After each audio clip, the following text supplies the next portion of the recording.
Em dado momento, senti adormecimento invadir-me aquele corpo que tinha e a alma que sabia ser.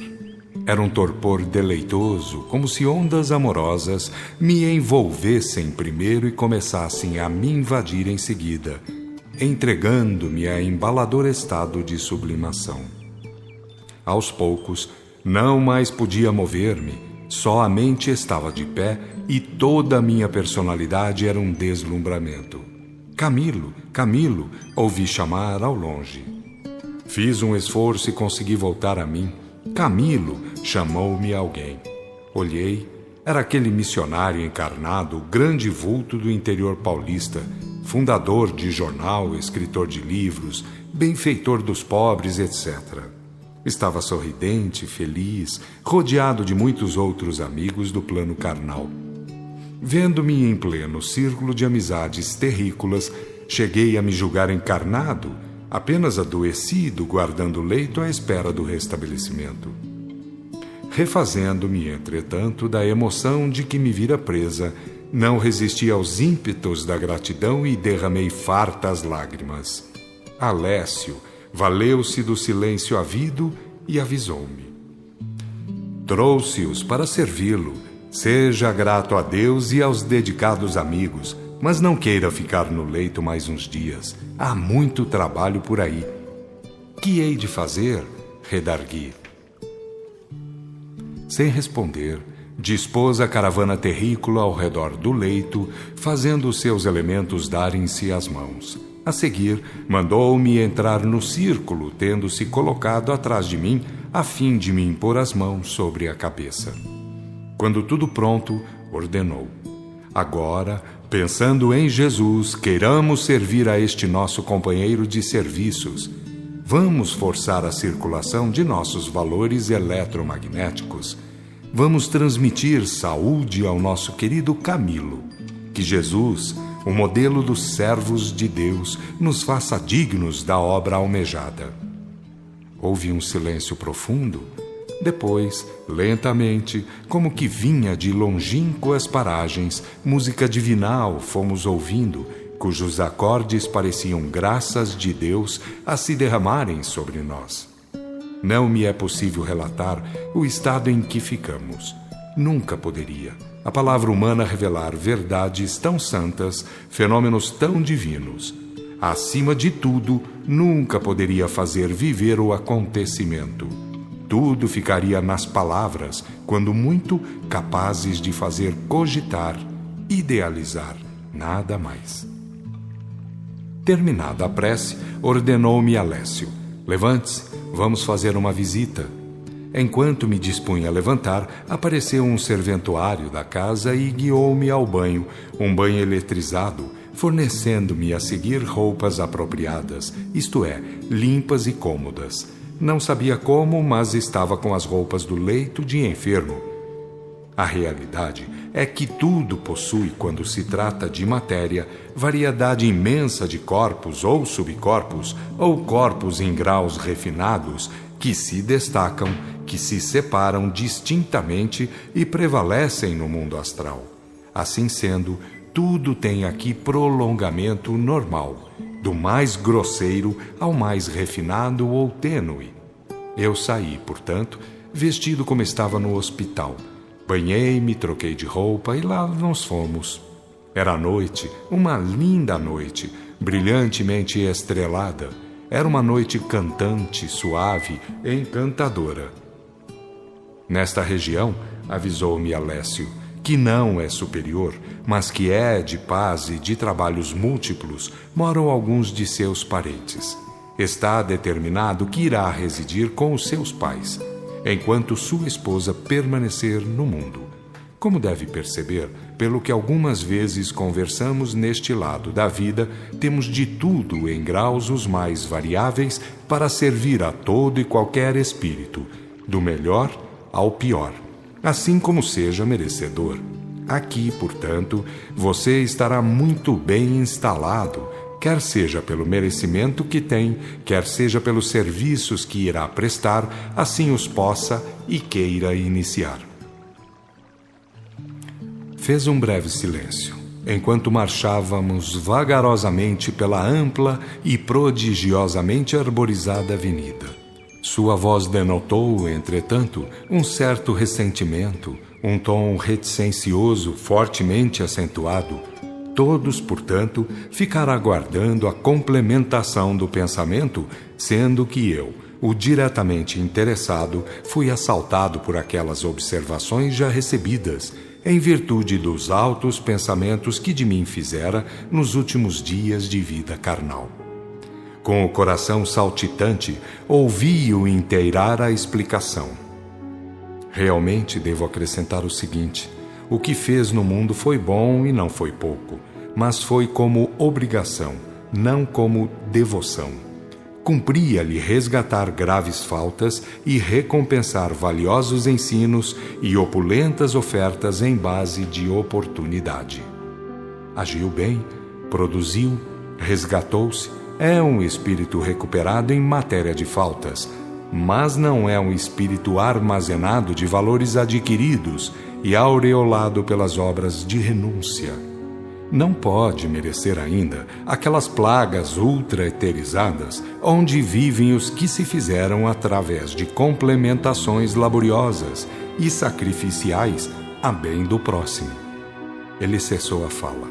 Tudo se fez silêncio absorvente, enquanto havia na amplidão espacial um cântico indefinível, sentido não sei por que íntimas percepções, eu me confrangia todo no exterior. Sentia-me ferido, porém devidamente observado. Alessio avançava na frente da caravana, cujos elementos se mostravam encantados com o panorama à vista. Alguns se detinham a observar os jardins, os parques, os chafarizes.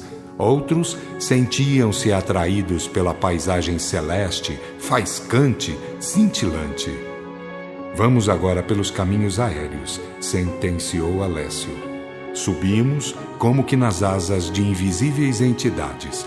Um sopro divinal de baixo para cima, isso foi o que senti para ter-me nos ares sozinho, livre, sem nada a temer. Eu poderia fazer isso sem a vossa ajuda? Perguntei. Sim, pode. Mas deve compreender, antes de mais nada, que lhe cumpre exercitar os recursos da vontade e do próprio poder. Aqui onde estamos, e como você está, o pensamento age imediatamente. Cumpre, portanto, conhecer e adestrar tais poderes. Começará fazendo experiências, há de ver que surgem dificuldades de variada ordem, enquanto não estiver adaptado ao meio e a si próprio, nesta nova modalidade ambiental e funcional. Deslizávamos agora sobre zona serrana majestosa. Tudo encantava, tudo subia a um sentido de infinidade, de profundidade, de apego aos mais íntimos poderes. A beleza exterior fazia regozijar o mundo interior, fazia-o vibrar superiormente a ponto de forçosamente sentir Deus no imo e a Ele endereçar os mais ardorosos sentimentos de gratidão. É ali que moram, disse Alessio, apontando um planalto belíssimo onde se viam umas luzinhas cintilarem, engastadas no fundo azul, como se fossem acenos amigos. Senti aumentar a velocidade, e num instante estávamos sobre o local onde no alto estacamos. Estão vindo a nós, avisou Alessio. De fato, são 3 pessoas. Seu pai, sua mãe, sua irmã, aquela que desencarnou em seus braços. Romilda? Sim, Romilda. Veja como brilham ao longe. Deveras, mas sinto uma indomável vontade de chorar. Não é mal, mas controle-se. Tudo por aqui é mais simples, mais sensível e atinge velozmente os centros de ação mentais ou emotivos. É necessário manter o melhor equilíbrio possível, pois tudo é natural, seja a morte ou a vida, seja o bem ou o mal, seja o que for. O que importa, de fato, é saber ao máximo para movimentar com justeza as devidas forças, nos momentos oportunos, sem cair em extremismos em exageros que é próprio dos espíritos medíocres e inexperientes. Como se demoram, estranhei. Propositalmente, até nos atingirem, você recuperou o estado mais próximo do normal. Ao se avizinharem, deixaram de brilhar. E depois de muitas dezenas de anos, revi meu pai, minha mãe e minha irmã, a única que tivera e que morrera em meus braços.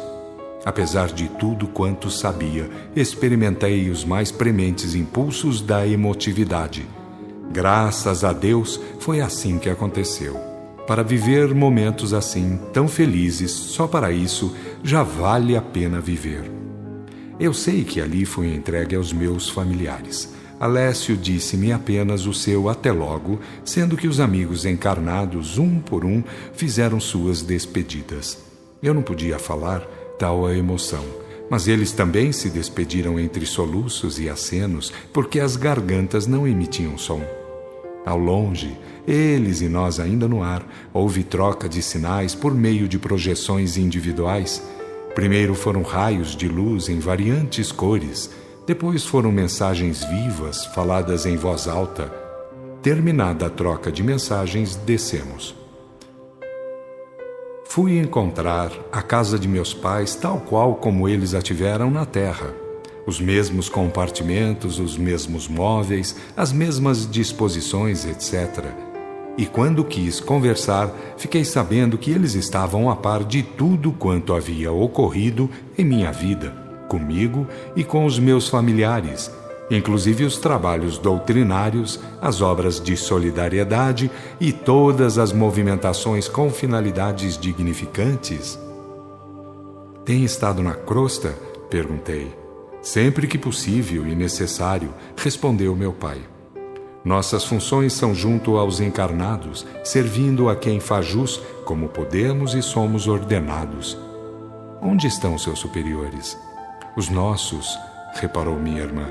Realmente, onde estão? Nos céus superiores? Sim, pois a escala vai aos extremos interestelares.